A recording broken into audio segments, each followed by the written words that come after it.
The jungle was silent, except for the sound of metal scraping against stone. Commander Elias Vorn dragged himself across the rocky slope of Blade Point Ridge, with one hand pressed to his bleeding side. His armor was cracked, the HUD blinking red. Drop pod had failed during re-entry. Now he was stranded deep inside an unknown alien world, alone. But Elias was not a man who gave up easily. He had survived worse, much worse. The air was thick with mist, the trees tall and twisted. Their violet leaves shimmered in the low light. Somewhere above, strange winged creatures screeched in the sky. He kept moving. Suddenly a sound caught his attention, a cry, sharp and panicked. He paused, scanning the area. His helmet sensors picked up a heat signature not far away. It was humanoid, trapped beneath fallen stone and metal debris. He moved toward it as he reached the wreckage. He saw her. A tall alien woman lay pinned beneath a collapsed skimmer. She had smooth lavender skin, long silver hair, and eyes like molten gold. Her royal clothing was torn, and her breathing was shallow. Her left leg was trapped. She flinched when she saw him. You're not one of us," she said in a trembling voice. "No," Elias replied. "I'm human." Crashed nearby. She frowned, clearly in pain, but she nodded. "Then help me." Elias didn't hesitate. He lifted the beam with a grunt, using his armor's last bit of power. She slid out, groaning. Her ankle was badly twisted. He offered his hand. "Can you walk?" "I'm Syria Valthera," she said, ignoring his question. "First daughter of the High Throne of Tovre, you will show respect." Elias blinked. "Nice to meet you, princess. Now let's not die out here." She stared at him. It was the first time someone had spoken to her like that, calm, direct, and without fear. Not even her own people dared speak that way. Very well," she said. They moved together through the forest.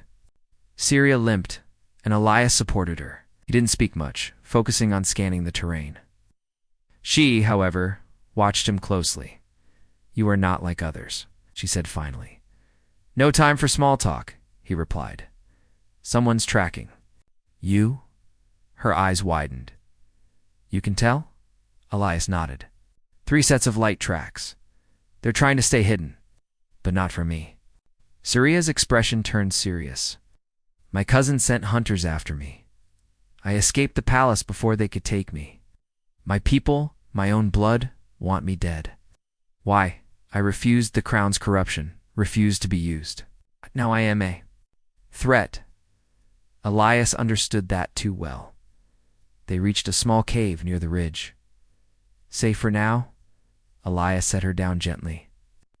His armor systems flashed again, power failing. Blood soaked his side. The wound was deep. "You're injured," Syria said. Surprised, he nodded. "You must remove your armor," she said firmly.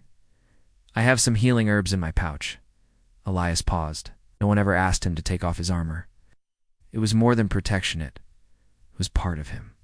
But he saw the look in her eyes. Not pride, not command, concern. Without a word, he unclipped the chest plate.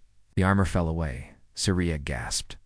His chest was covered in deep scars, some old, some fresh. Metal implants glowed faintly beneath. The skin. A surgical line ran down his spine. Wires connected muscle to steel. His body was half human, half machine, but it was the eyes that shook her the most. Eyes full of resolve, not pain. "You," she whispered. "What happened to you?" "Earth happened," Elias said simply. "We weren't born powerful like your kind. We learned the hard way. War, hunger, loss. So we built ourselves stronger. We fought. We survived." She knelt beside him, gently pressing the herbs to his wound. For once, the princess didn't know what to say. This human was not what she expected. Night fell over Blade Point Ridge. Inside the cave, a fire burned softly. Elias sat sharpening a blade. Syria rested nearby, her leg bandaged. "You saved me," she said, "not for gold, not for power, just because I needed help." "Yeah," Elias said without looking up. "It's what we do." She smiled a little. "Strange. Your people were always spoken of as dangerous, primitive, Elias chuckled. We're full of surprises. A silence followed. Then her voice softened. When I saw what was under your armor, I was shocked. Not because of the machine, but because of the strength. You carry pain like a weapon. You have no throne, no empire, but you stand like a king. Elias looked at her eyes steady. And you're not as cold as you pretend to be. She blinked. Royalty or not, he added, you're still someone who chose to do what's right, even if it meant losing everything. The fire cracked between them. They were no longer princess and soldier. They were survivors, two souls, thrown together by fate. But peace would not last. Outside, in the shadows. Beyond the cave, red eyes blinked. The hunters had found them, and the next move would decide the fate of not just a princess, but a world. The night was quiet, but Elias Vorn didn't trust it. He sat near the small fire in the cave, his armor laid beside him. His chest was still bleeding a little, but the herbs Saria had used were strong. The pain was dull now, not sharp. Princess. Saria Valthera slept a few feet away, her head resting on a rolled-up cloth. Her leg was healing, but slowly. Her silver hair shone in the firelight. Even in sleep, her hand rested near a blade. Elias respected that. She might be royalty, but she was a fighter. He looked out into the darkness beyond the cave. The red eyes he had seen earlier were real. They were being followed, and soon they'd attack. At dawn, Saria woke to the sound of metal locking into place. Elias was putting his armor back on. Chest plate hissed as it sealed. He moved slower than usual. His body was still weak. You shouldn't push yourself, she said softly. No choice, he replied. They're close. Stood and limped to his side. How close? It's less than 1 kilometer. Maybe less. She tensed. My cousin's personal hunters, they never miss. They'll kill me first, then you. Elias picked up his rifle. It was damaged, but usable. Then we hit first. Saria was quiet for a moment. Then she said, you shouldn't be here. This isn't your war? Elias looked at her, his voice calm. It's maybe not, but leaving you to die isn't in me. That's not what humans do.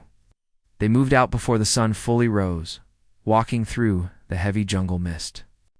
Ilya scanned ahead while Saria pointed out hidden paths she remembered from her youth. Her people had once trained in this region, now she was hunted in it. How did you become like that? She asked him suddenly. Like what? Elias replied, part man, part machine, a body of scars. Metal inside flesh. Elias didn't look at her, kept walking. There was a war, he said after a pause. Not here, back on Earth. Our enemies had better weapons, stronger numbers. We had heart, but it wasn't enough. So we changed, made soldiers like me. Did it work? We're still here. Saria thought about his answer. Simple. Honest. Do you feel pain? She asked. Elias gave a small smile. Only when I stop.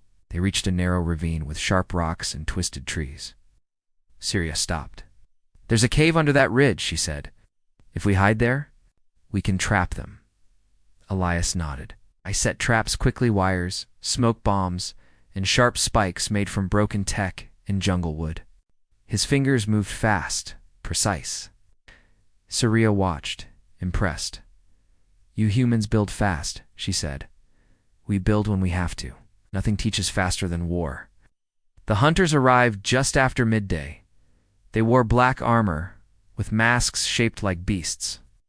Long blades hung from their backs. There were 3 of them, silent, skilled, deadly. They moved through the jungle like shadows. Then came the first trap. Boom. Smoke burst up, blinding the lead hunter. As he staggered, Elias fired. 1 shot, straight to the leg. The hunter fell. Another. Stepped in to strike, but Saria appeared behind him, slicing with her curved blade. She moved with grace and speed. Even with her injured leg, the last hunter charged Elias. They fought hand-to-hand, blade against blade. Armor against armor.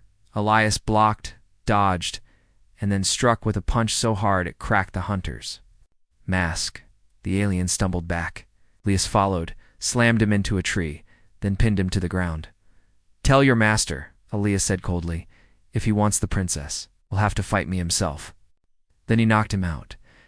Later, as the two rested in a safe spot near a waterfall, Saria looked at Elias. "You are more than a machine," she said.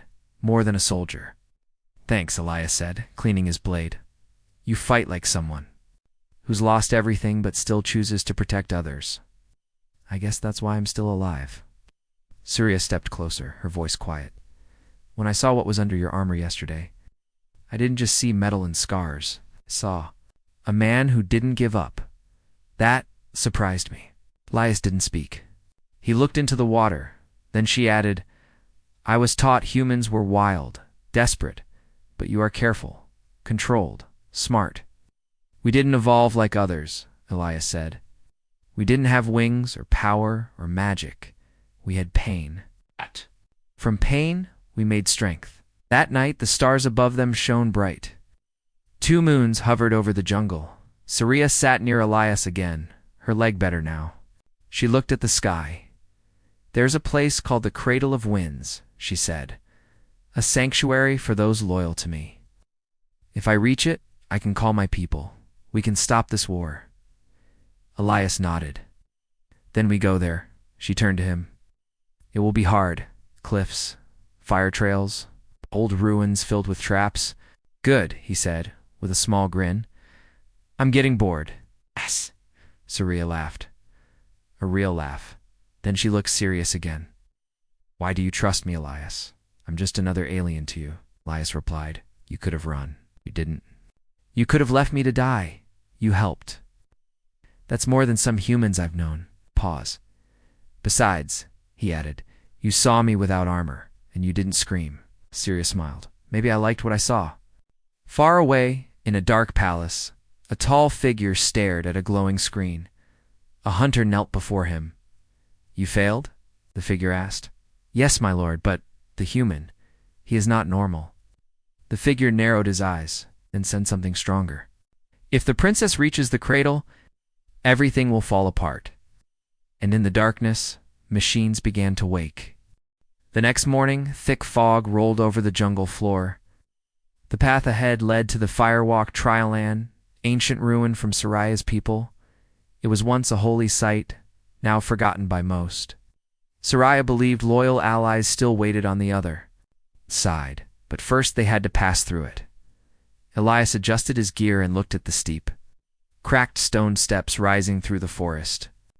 The ruin looked dead, but his instinct told him otherwise.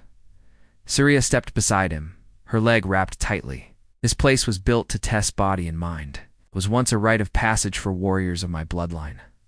Only the worthy could pass. Elias looked up the long path. So, ... fire, pain, traps, puzzles. Saria nodded. "All of that. And visions." "Great," he muttered. "I've had enough visions from my last concussion." The first part of the firewalk was a long tunnel lined with glowing stones. The air inside was hot and dry.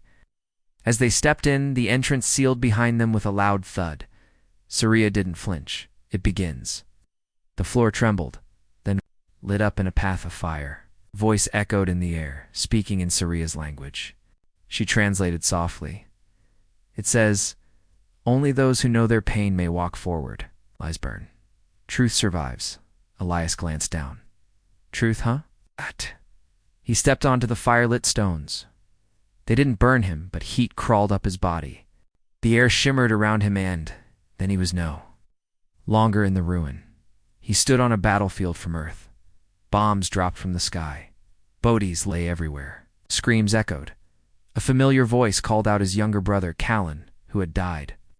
Years ago, in the first Mars campaign, Elias froze. Callan stood before him, looking alive. "You left me," the vision said. "You were stronger. You should have saved me." Elias clenched his fists. "You're not real." The image of Callan grew angry, became a machine. "You stopped being human." Elias closed his eyes. "No, I became stronger so others wouldn't die like you. I never forgot you." The fire pulsed. The vision vanished. Elias opened his eyes and saw he was back in the tunnel. The stones under his feet were no longer hot. Saria watched him carefully. "You saw something." "Yeah," Elias said quietly. Something that wanted me to break. She nodded. Then you passed the first test. The second chamber was darker, filled with fog. In the center stood 3 tall statues, each holding a blade. Saria limped ahead, reading the ancient text on the floor. We must each face a trial of skill. Choose a blade. Defeat the guardian. If you lose, you do not leave.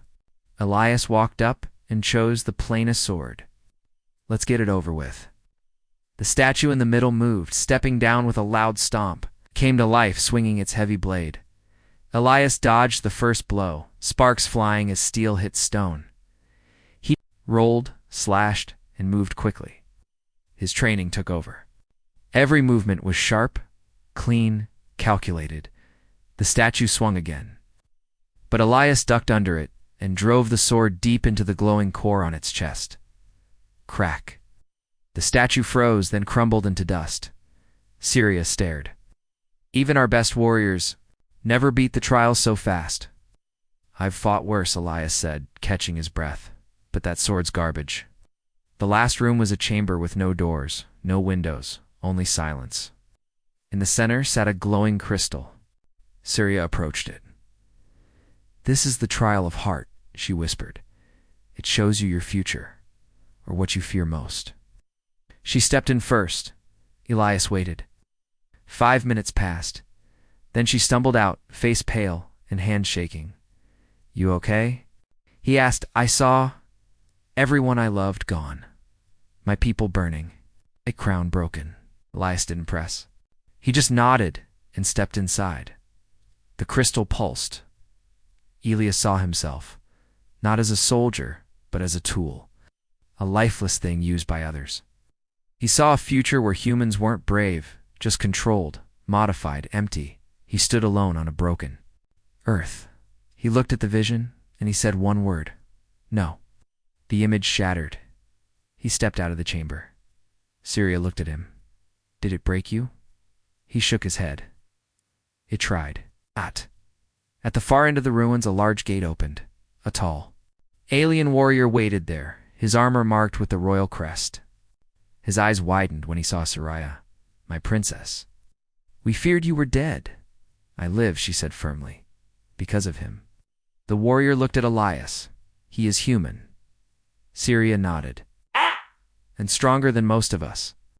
They walked into the sanctuary behind the warrior. The air was cooler here. Dozens of soldiers bowed as Syria entered. The loyal ones had waited, inside a quiet chamber. Syria sat across from Elias. You passed the firewalk like it was nothing. She said softly. It wasn't nothing, he replied. It just didn't break me. You are not just flesh. And steel, she said. You are will? Elias didn't answer. He didn't need to. She leaned forward. I was told humans were weak. Now I see the truth. He looked at her calmly. We weren't born strong. We made ourselves that way. Far above the jungle, in the sky near Tovri's second moon, a hidden ship watched the ruins. A voice spoke inside. The human has passed the ancient trials. Another voice replied, cold and robotic. Begin phase 2.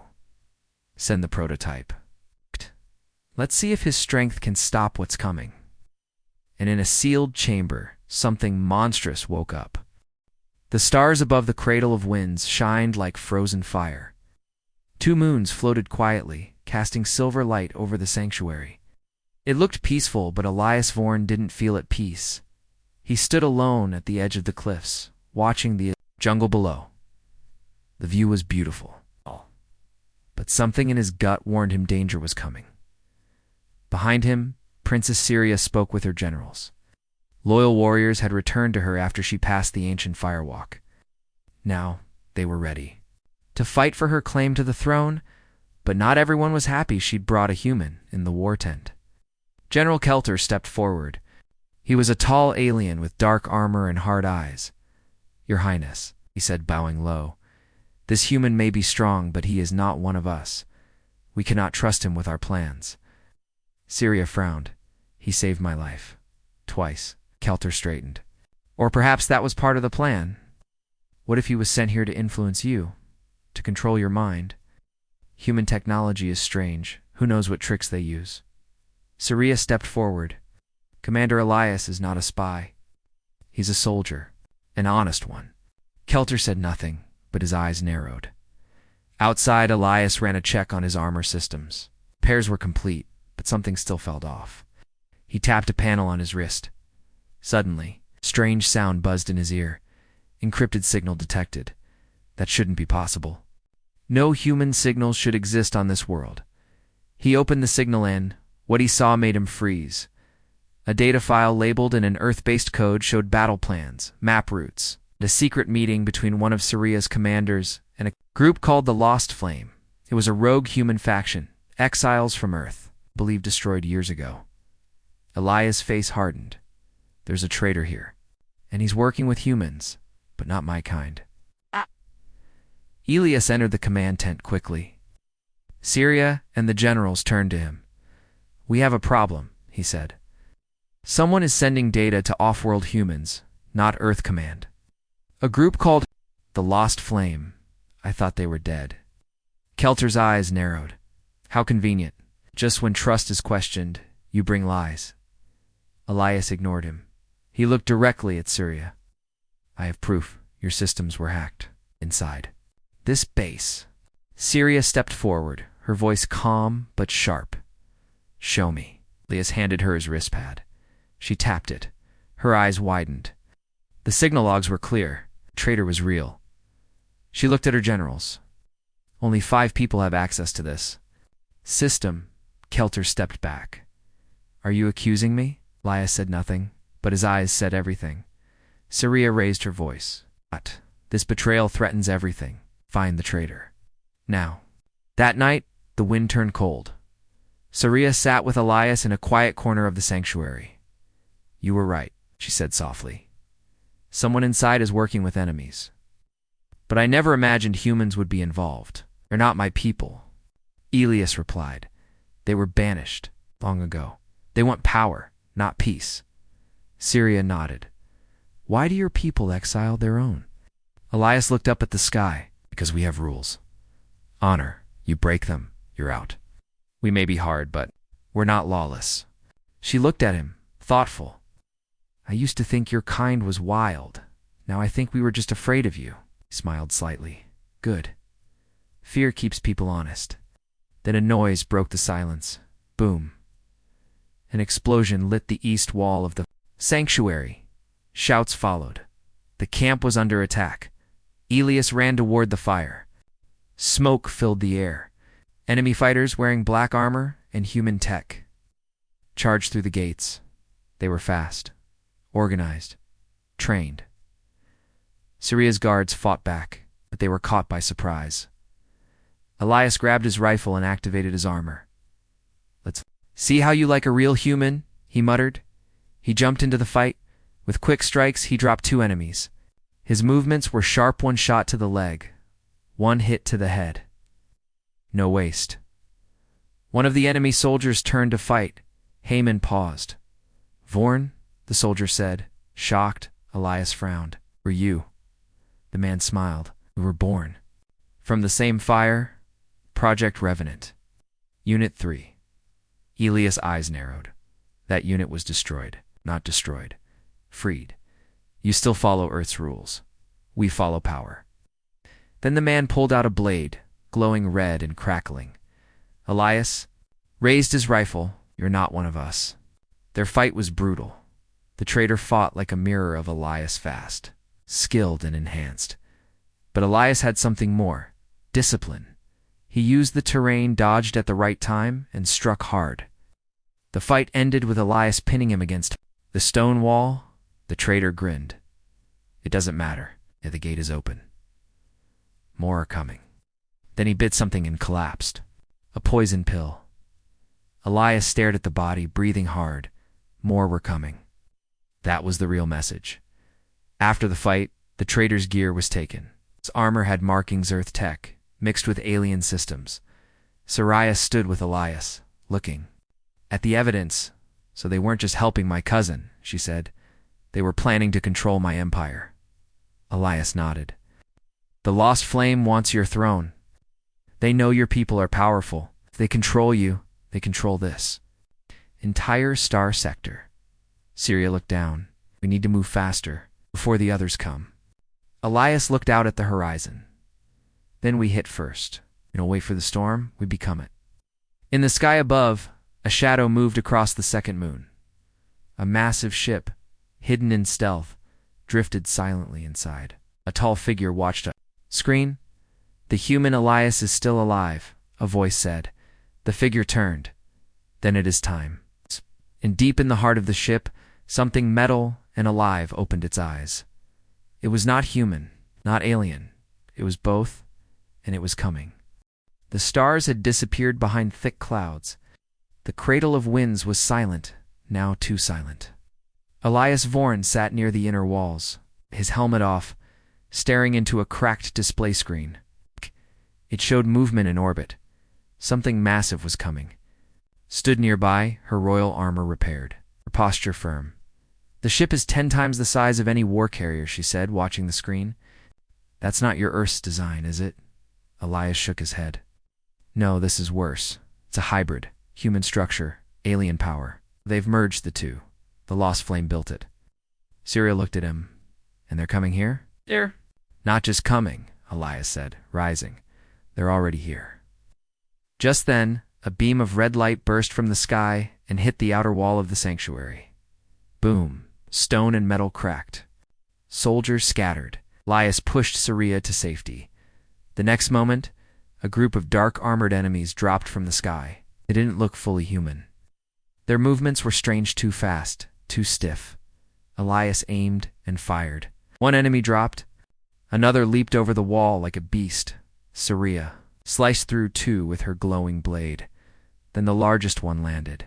It was taller than any human or alien. It's covered in armor that looked alive. Its face was smooth metal, and its eyes glowed white.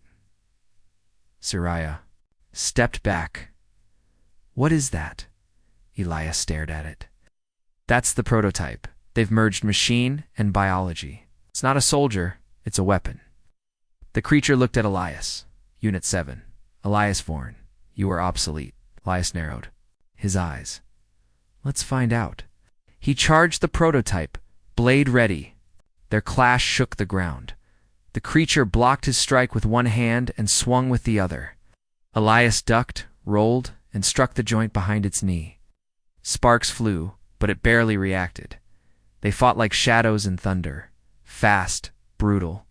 Each hit from the prototype was strong enough to break bones. Elias dodged, blocked, countered, but he was tiring.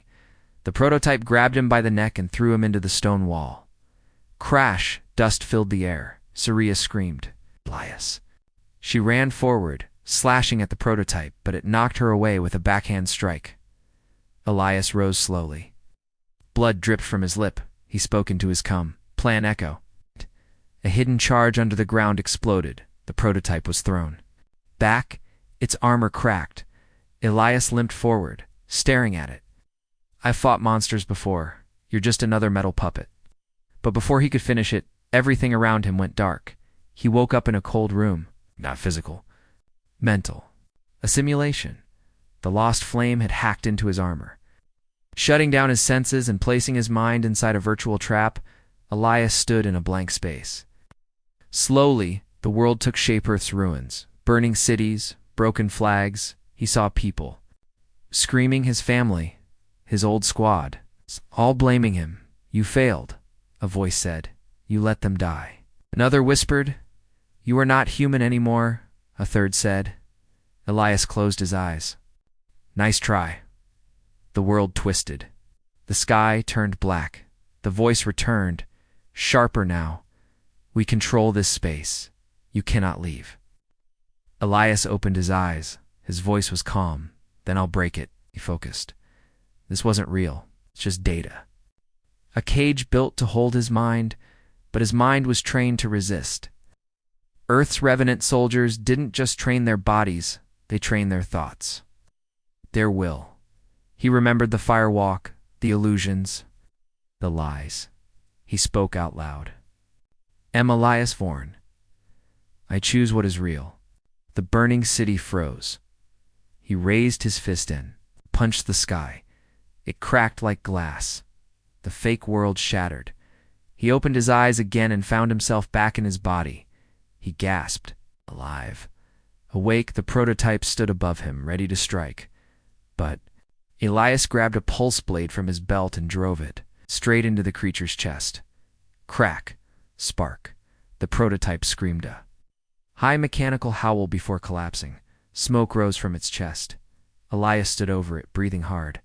Syria rushed to his side. "You're gone." "I thought I was trapped in a mine cage," he said. "They tried to break me from the inside." And he looked at her, tired but steady. "I broke it instead." Later, inside the war room, Syria placed a glowing map on the table.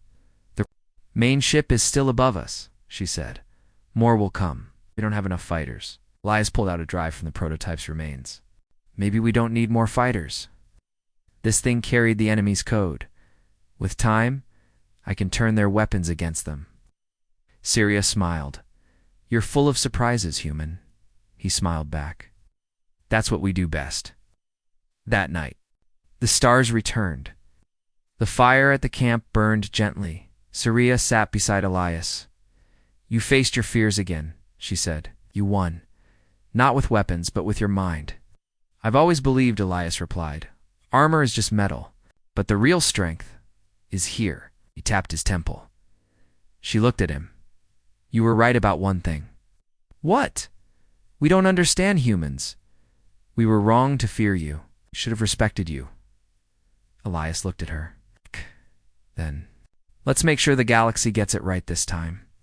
They sat together in silence, the wind carrying the scent of hope and smoke, but far above them. The enemy ship prepared its final strike, and the real war was just beginning. The sky above the Cradle of Winds turned red. The giant ship of the Lost Flame moved through the clouds like a shadow, blocking both moons. Its massive weapons pointed downward, ready to destroy everything. Inside the control room, Elias Vorn stood over a screen filled with alien symbols and human codes. His armor was scratched and burnt, his body was tired, but his mind was sharp. Princess Syria entered, wearing her full royal armor, her blade glowing by her side. "They're charging. Their main cannon," she said. "If they fire, the whole mountain will fall." "Then we hit them first," Elias replied. She frowned. "We don't have that kind of firepower." "We do now," he said, holding up the data chip he pulled from the prototype. "I've cracked their control signals. If I can send a virus into their systems, we can shut them down. But I need to get closer." Syria looked at him. "You'll have to board the ship." Elias nodded. "Alone. No one else can survive it. I can't let you go alone." "You have to," he said softly. "You're the future of your people. I'm just the weapon that gets you there." Syretta's eyes softened. "You are not just a weapon, Elias. You are more human than anyone I've ever met." He smiled. "Then let me prove it." Elias launched from the top of the cliff using a stolen jetpack. Fire blazed around him as he rose through the clouds. Enemy turrets fired, but he dodged left and right, moving like a hawk through a storm. Smoke followed him.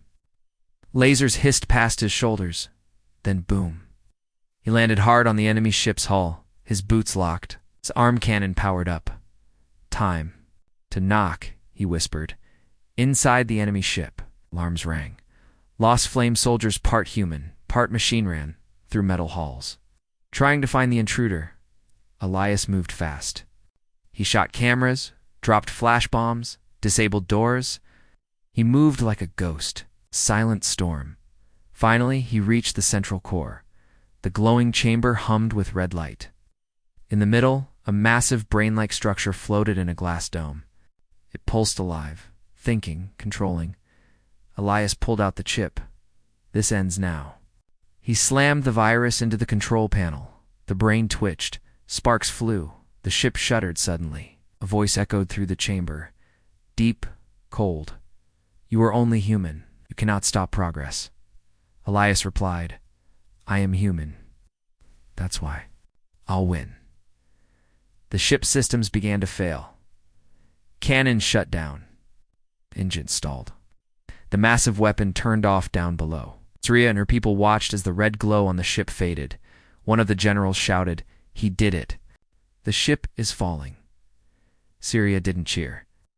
She looked to the sky. "Come back, Elias," she whispered. But inside the ship, things were getting worse. The brain was self-destructing. Fire spread through the halls. Elias ran toward the exit, his path blocked by falling beams and exploding wires. His oxygen warning flashed. He reached the airlock, but the panel was dead. He looked out through the glass, the sky, the world below, then his beeped. Syria's voice came through.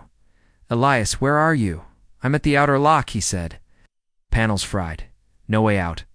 "I'm sending a ship now. No time," Elias said quietly. "The whole thing's going down in minutes." "Silence, then jump," she ordered. Elias chuckled. "No shoot, no pack. I'll burn before I hit the ground." "Don't you dare give up," she shouted. "You told me humans never break." Elias looked at the stars. "We don't." Then he saw something, a small escape pod tucked near the corner. He limped over, forced it open, and climbed inside.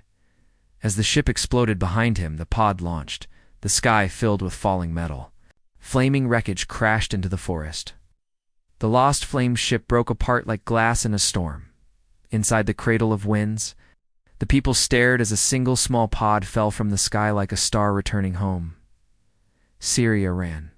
The pod hit the ground with a loud thud. The hatch opened. Smoke poured out, and Elias stepped out. Coughing, bruised but alive. Syria stared, frozen. He was smiling. "Told you I'd prove it," he said. She ran forward and hugged him tightly, not caring who was watching. "You fool," she whispered. "You scared me." "I scare a lot of people," he joked. "But not you," she said, smiling. "It's never you." Later, inside the royal chamber, Syria stood in front of her people. "I reclaim my birthright," she said. "But I will not rule through fear or blood. I will rule with unity and with respect." She looked at Elias, standing silently beside her.